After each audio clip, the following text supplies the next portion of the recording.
Your honour, আপনার অনুমতি নিয়ে আমি ওনাকে এখানে ডেকেছি কিছু কথা বলার জন্য।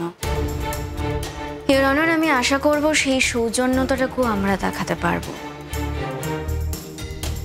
ওনার কথা শেষ হয়ে যাওয়ার পরে আমার বিপক্ষীয় বন্ধু অনেক সুযোগ পাবেন ওনাকে অ্যাটাক করার। আপাতত যদি উনি কিছু না বলেন, আমরা আমাদের কাজটা নির্বিঘ্নে চালাতে পারি। আপনি চুপ করে বসুন, আগে ওনাকে কথা শেষ করতে দিন। Okay sir. আপনি বলুন। প্রথম না বুঝতে পারলেও এটা আমি কখনোই বলিনি যে ও কোনোদিনই বুঝতে পারেনি যে অপরাধ জগতের সাথে জড়িয়ে গেছে। পরে নিশ্চয়ই বুঝেছিল, কিন্তু তখন আর ওর বেরিয়ে আসার কোনো উপায় ছিল না। এবং আমাদের পরিবারটাও তখন আস্তে আস্তে ওর ওপরই নির্ভরশীল হয়ে পড়েছিল। আমরা জানতাম না ও কি কাজ করে, শুধু এটুকু জানতাম ও বাইরে থাকে, বাইরে কোনো একটা কাজ করে, সেখান থেকে প্রতি মাসে কিন্তু নিয়মিত ও টাকা পাঠাতো। সেই টাকাতেই আমার সংসারে গ্রাসাচ্ছাদন চলতো। আমার ছেলে মেয়েরা লেখাপড়া শিখলো। আমার এক ছেলে প্রতিষ্ঠিত ডাক্তার, এক ছেলে প্রতিষ্ঠিত লয়ার। আমার মেয়ে এখন কানাডায় থাকে, সেও যথেষ্ট প্রতিষ্ঠিত। আর এই সমস্ত কিছু হয়েছে আমার বড় ছেলে অঙ্কুশের সৌজন্যে। আমার ছেলে এতগুলো বছর আমার বাড়িতে আসতে পারেনি, ভালো মতো খাওয়া দাওয়া করতে পারেনি। আমার ছেলে বড় সুন্দর চেহারার ছেলে ছিল, কিন্তু এত বছর বাদে যখন আমি তাকে দেখলাম, আমি নিজেই তাকে চিনতে পারলাম। তারপর একদিন ওর আলাপ হয় গুড্ডি সরকারের সাথে। গুড্ডি বুঝতে পেরেছিল যে এই ছেলে সমাজের জন্য অপরাধী হয়েছে, সমাজ তাকে অপরাধী বানিয়েছে, এ জন্মেই অপরাধী হয়নি। আর আমার কাছে আমার ছেলের কোনো অপরাধ তো নেই, এটা তো একদম ঠিক কথা। বিপক্ষের উনি যেটা বলেছেন একদম সত্যি কথা। আমি মনে করি আমি যদি আবার জন্মাই, আমি যদি আবার মা হই, জন্মান্তর আমি যেন এরকমই একটা সন্তান পাই।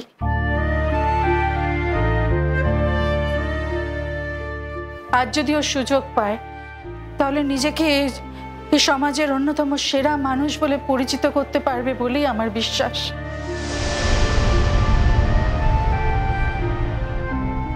স্যার, আমার আপনার কাছে একটাই মিনতি স্যার। আমি অল্প বয়সে আমার স্বামীকে হারিয়েছি। আমার বড় ছেলেকে দীর্ঘদিন আমি কাছে পাইনি।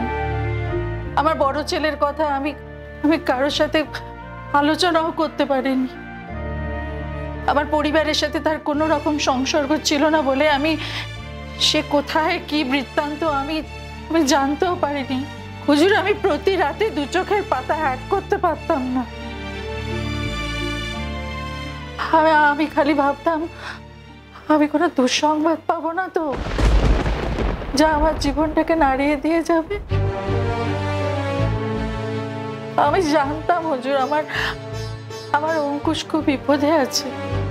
পাশাপাশি আমি শুধু ঠাকুরের কাছে একটাই প্রার্থনা করে গেছি, ঠাকুর আমার ছেলেটাকে বাঁচিয়ে রাখো, আর কিচ্ছুটি চাই না।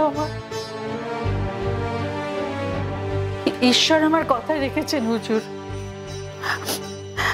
আমার ছেলেটাকে বাঁচিয়ে রেখেছেন। হুজুর, আপনিও তো ঈশ্বরেরই প্রতিনিধি, আপনার কাছেও আকুতি আমার ছেলেটাকে একটা সুযোগ দিন না হুজুর।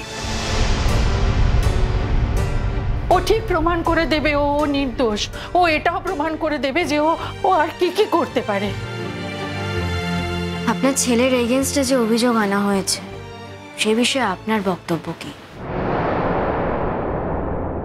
একটি অল্প বয়সী মেয়ে প্রতিবাদ জানিয়েছে। সে বলেছে আপনার ছেলে তাকে শারীরিকভাবে অসম্মান করেছে। আপনি কি সেটা বিশ্বাস করেন?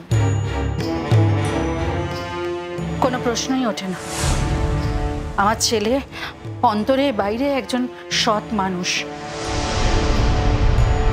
না আপনাদের সবার মনে হতে পারে একজন প্রতিষ্ঠিত অপরাধীর মা তার ছেলেকে নিয়ে ভুলভাল বকছে, কিন্তু আপনারা বিশ্বাস করুন আমার ছেলে প্রকৃতপক্ষে একজন সৎ মানুষ। হ্যাঁ, সে অপরাধ করেছে, সে যতটুকু অপরাধ করেছে সেটা সংসারের প্রয়োজনে, কিন্তু কোনোদিন আমার ছেলে কাউকে খুন করেনি, কোনো মহিলার অসম্মান করেনি। যদি তাই হতো তাহলে গুড্ডি সরকারের মতো মেয়ে আমার ছেলেকে বিয়ে করার কথা নিশ্চয়ই ভাবতো না হুজুর। এই বয়সে এসে ওরা দুজনে বিয়ের সিদ্ধান্ত নিত না। এবার আপনার বিবেচনা স্যার, আপনি যা বলবেন, আপনার কথাই তো শেষ কথা। স্যার, আমার এবার কিছু কথা বলার আছে। আমি কি ওনাকে কয়েকটা প্রশ্ন করতে পারি? হ্যাঁ, প্রশ্ন করতে পারেন। Thank you sir.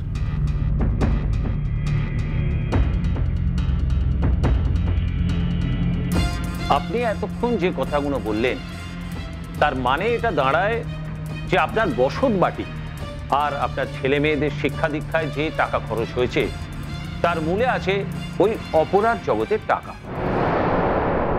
আপনার এখন যা যা সম্পত্তি হয়েছে তার মূলেও কিন্তু ওই অপরাধ জগৎ।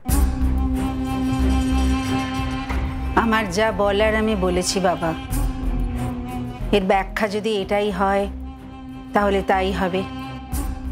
আপনারা আইনি পদক্ষেপ নেবেন, আমি তো আইন জানি না, এর থেকে বেশি কিছু আমি বলতে পারবো না। আপনার ছেলে এরকম একটা জঘন্য কাজ করেছে আর আপনি বলছেন করেননি, তাহলে মেয়েটি কি মিথ্যা অভিযোগ করছে? আমি জানি না কে সত্যি বলছে আর কে মিথ্যে বলছে। আমার ছেলের সম্বন্ধে আমার যেটা ধারণা আমি সেটুকুই বলেছি মাত্র। আপনার ছেলে অপরাধ জগতের শীর্ষে ছিল, তবু আপনি বলছেন আপনার ছেলের সম্পর্কে আপনার এই উচ্চ ধারণা। এই ব্যাপারে আমি আমার সমস্ত বক্তব্যই জানিয়ে দিয়েছি, আর নতুন করে কিচ্ছু বলার নেই আমার। আপনি অ্যাভয়েড করে যাচ্ছেন তখন থেকে। আপনার অধিকার নেই যে এখানে দাঁড়িয়ে একের পর এক মিথ্যে কথা বলার। আমি মিথ্যে বলি না।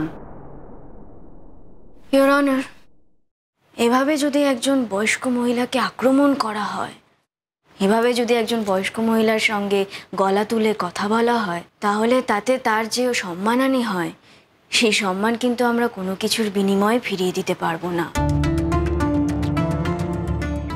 আর সব থেকে বড় কথা, তিনি তো অপরাধী হিসেবে অভিযুক্ত নন। অপরাধী হিসেবে যাকে অভিযুক্ত করা হয়েছে তার মা।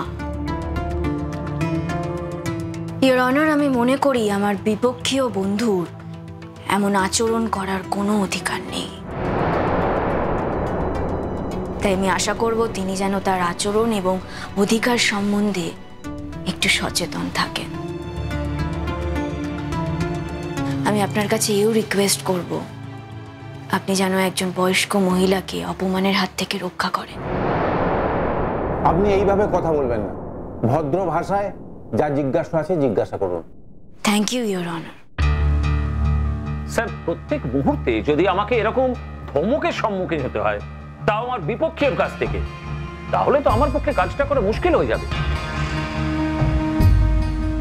আমি দেখতে পাচ্ছি উনি এখানে দাঁড়িয়ে দাঁড়িয়ে মিথ্যে কথা বলছেন, তাও আমি কিছু বলতে পারবো না। Objection your honour. মিথ্যে কি চোখে দেখা যায়? উনি যে এত সহজে বলে দিলেন যে উনি যা বলছেন মিথ্যে বলছেন, তার কি কোনো প্রমাণ ওনার কাছে আছে? যদি কোনো প্রমাণ থাকে তাহলে সেটা দিতে বলুন। এবার আপনি বলুন তো, আপনি বলেছেন যে আপনার ছেলের সঙ্গে আপনার ছোটবেলায় যোগাযোগ ছিল, তারপর আর কোনো যোগাযোগ হয়নি, মাঝে মাঝে সে টাকা পাঠাতো আপনাকে। তা আপনি কি করে জানলেন যে ইতিমধ্যে তার স্বভাবের কি কি পরিবর্তন হয়েছে? ছোটবেলায় আপনি যে ছেলেটিকে দেখেছিলেন তার তো এরকম ধরনের বিকাশ হওয়ার কথা নয়, কিন্তু বড় হয়েও তার যে এরকম বিকাশ ঘটলো বা ঘটলো না, সেটা আপনি শিওর হচ্ছেন কি করে? বলুন, উত্তর দিন। বিচারপতি মহাশয়, এই ব্যাপারে আমার একটু কথা বলার ছিল।